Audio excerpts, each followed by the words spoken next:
எல்லாருக்கும் வணக்கங்க. இன்றைக்கி அனிதா புஷ்பம் குப்புசாமி யூடியூப் சேனலில் உங்களெல்லாம் சந்திக்கிறதுல ரொம்ப மகிழ்ச்சி. இன்றைக்கி பார்த்தீங்கன்னா உங்களுக்கு ஒரு சப்பாத்தி வெரைட்டி செஞ்சு காமிக்க போகிறேன். ஒரு 200-300 வெரைட்டி சப்பாத்திகள் நம்ம செய்யலாம். சரி, அப்படி இன்றைக்கி என்ன செய்ய போகிறேன்னு பார்த்தீங்கன்னா பாக்ரி ரோட்டி, அதாவது பாக்ரி சப்பாத்தின்னு சொல்லலாம், பாக்ரி ரோட்டின்னு சொல்லாங்க. அதற்கு தேவையான பொருட்கள் என்னென்னு பார்த்துடலாமா? நெய் தேவையான அளவு, சீரகம் 1 டீஸ்பூன், ஓமம் 1 டீஸ்பூன். இப்போது இந்த பொருள்களை எல்லாம் என்ன பண்ணுங்க, ஒரு பவுல், நீங்கள் சப்பாத்தி எதில் பிசைகிறீங்களோ மாவு அதில் போட்டுக்கோங்க. கோதுமை மாவும் போட்டுக்கணுங்க, உப்பு தேவையான அளவு போட்டுக்கணும். நெய் 5 டீஸ்பூன் போடுங்க. நெய் இல்லாட்டி ஆப்ஷன் உங்களுக்கு எண்ணெய். சீரகத்தையும் அதில் போட்டுருங்க, அப்புறம் ஓமத்தையும் போட்டுருங்க. எல்லாம் சரி வேகத்தில் கலந்து விட்டுங்க.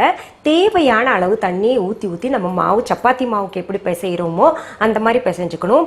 அப்படி நீங்கள் பார்க்கணும்னு நினச்சிங்கன்னா ஃபுல்கா ரொட்டியில் நான் பிசைஞ்சு காமி வச்சுருப்பேன், சாதாரண மாவு எப்படி பிசையணும்னு சொல்லி சப்பாத்தி. அதில் நீங்கள் போய் பார்த்துக்கலாங்க. நான் அந்த மாதிரி பிசைஞ்சு வச்சுட்டேன் ஏற்கனவே. பிசைஞ்சு நீங்கள் என்ன பண்ணணும்னா ஒரு 10 நிமிஷம் இல்லாட்டி 15 நிமிஷம் ஊற போட்டுருங்க. அப்போ தான் இன்னும் சாஃப்டாக கிடைக்கும் இந்த சப்பாத்தி. அப்படி ஊற வச்சது தான் பாருங்கள் எப்படி பிசைஞ்சு வச்சுருக்கீங்க மாவு. நம்ம இந்த விரல் விட்டால் இப்படி பதியணும், அந்த மாதிரி. இப்போ நான் என்ன பண்ண போகிறேங்க, இதை எடுத்து உருண்டைகளாக்க போகிறேன்.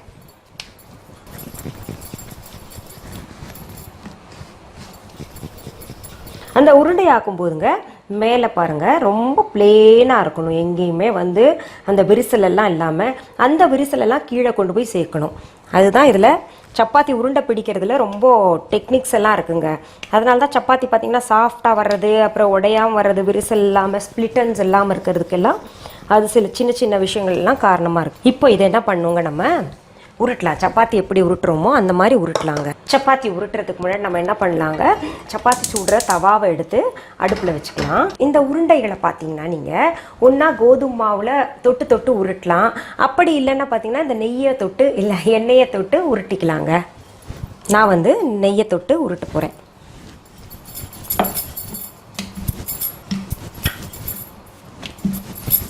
அது உருட்டும் போது நம்ம திருப்பி போட்டு உருட்டக்கூடாதுங்க. அப்போ தான் சப்பாத்தி ஒரே பக்கமாக போட்டு உருட்டணும். அது இன்னொன்று, கார்னர்ஸ்லாம் நல்லா நம்ம ஈவனாக பண்ணணும். ஈவன்னா ஒரு தடிமனாக இருக்கக்கூடாது, எல்லாமே சர்ஃபேஸ் பார்த்திங்கன்னா ஒரே மாதிரி இருக்கணும். இப்போ தவா சூடாயிடுச்சு, நம்ம இந்த சப்பாத்தி போட்டுக்கலாம்.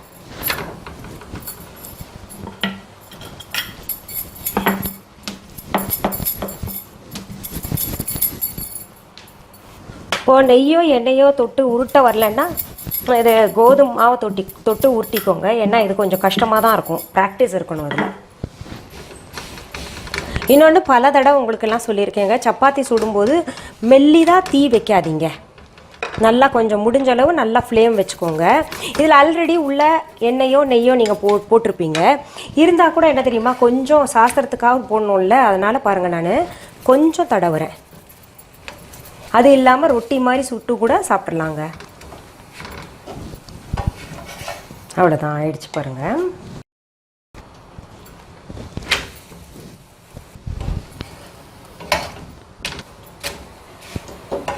அது உங்களுக்கு துணி மாதிரி மடிக்கணும்.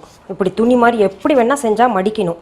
அதாவது இந்த மாதிரி ஃப்ளெக்சிபிளாக இருக்கணும். இப்போ ஒரு சில போட்டு அடுப்புலேருந்து போட்டு இறக்கும்போது வேணால் சாஃப்டாக இருக்கும். ஆனால் பார்த்தீங்கன்னா ரொம்ப ஒரு மாதிரி ரஃப்பான பின்னாடி இது என்ன இவ்வளோ கஷ்டப்பட்டு பிச்சு சாப்பிட்ணுமா, ஜவ்வு மாதிரி இழுக்குதேன்னு சொல்லிட்டு நினைப்பாங்க. அப்படி இல்லாமல் இது நாளைக்கு காலம்பரை நீங்கள் சாப்பிட்டீங்கனாலோ இல்லை நாளைக்கு சாயந்தரம் சாப்பிட்டா கூட இது ஒரு நாள் 24 ஹவர்ஸ் சப்பாத்தி தாங்கும் எப்படி இருந்தாலும். அப்போ பார்த்தீங்கன்னா உங்களுக்கு அது நல்லா ஃப்ளெக்சிபிளாக இதே மாதிரி இருக்கணும்னா நான் சொன்ன மெத்தடை நீங்கள் ஃபாலோ பண்ணுங்கள்.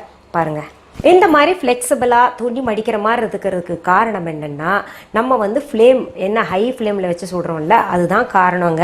இது சின்ன டிப்ஸ். பொதுவாக யாருமே இந்த ரகசியங்கள் எல்லாம் சொல்லித்தர மாட்டாங்க. சரிங்க, இது போல் நல்ல உங்களுக்கு இன்னும் நல்ல ரெசிபிஸ் வேணும்னா, இல்லை எங்கள் பாடல்கள்லாம் வேணும், இல்லை பியூட்டி டிப்ஸ் வேணும், இல்லை வேறு ஏதாவது டிப்ஸ் வேணும்னு நீங்கள் நினச்சிங்கன்னா நீங்கள் எல்லாம் செய்ய வேண்டியது ஒன்று தாங்க.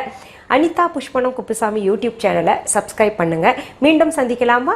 நன்றி, வணக்கம். அன்பான வாடிக்கையாளர்களே, உங்கள் விஹா ஸ்டோரில் பூஜை பொருட்கள், சிலைகள், ராசிக்கற்கள், வாஸ்து பொருட்கள், விதைகள், பாரம்பரிய அரிசி வகைகள், சிறுதானியங்கள், ஆர்கானிக் பொருட்கள், மூலிகை எண்ணெய், மளிகை பொருட்கள், மரச்செக்கு எண்ணெய், மரப்பொருட்கள், வெள்ளி ஆபரணங்கள், கிஃப்ட் ஆர்டிகல்ஸ், காட்டன் மற்றும் பட்டு புடவைகள், காட்டன் சுடிதார்கள், பட்டு பாவாடை, குழந்தைகளுக்கான விளையாட்டு பொருட்கள், ஹை குவாலிட்டி இமிடேஷன் நகைகள், வீட்டு உபயோக பொருட்கள், ஜூட் பேக்ஸ், ஹேண்ட்மேட் சோப்ஸ், அழகு சாதன பொருட்கள், சிறுதானிய பிஸ்கெட்டுகள், ஹோம் அப்ளையன்சஸ், இன்னும் பற்பல பொருட்கள் விற்பனைக்குள்ளது.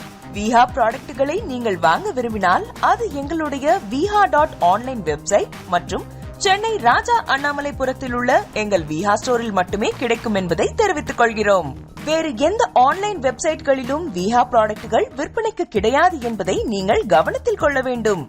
எங்கள் விஹா ஸ்டோரின் விலாசத்தை கண்டறிய கூகுள் மேப்ஸில் விஹா ஸ்டோர் என்று டைப் செய்தால் வழியை கண்டறியலாம். www.viha.online வெப்சைட்டிலும் விஹா ஸ்டோரின் அட்ரஸ் உள்ளது.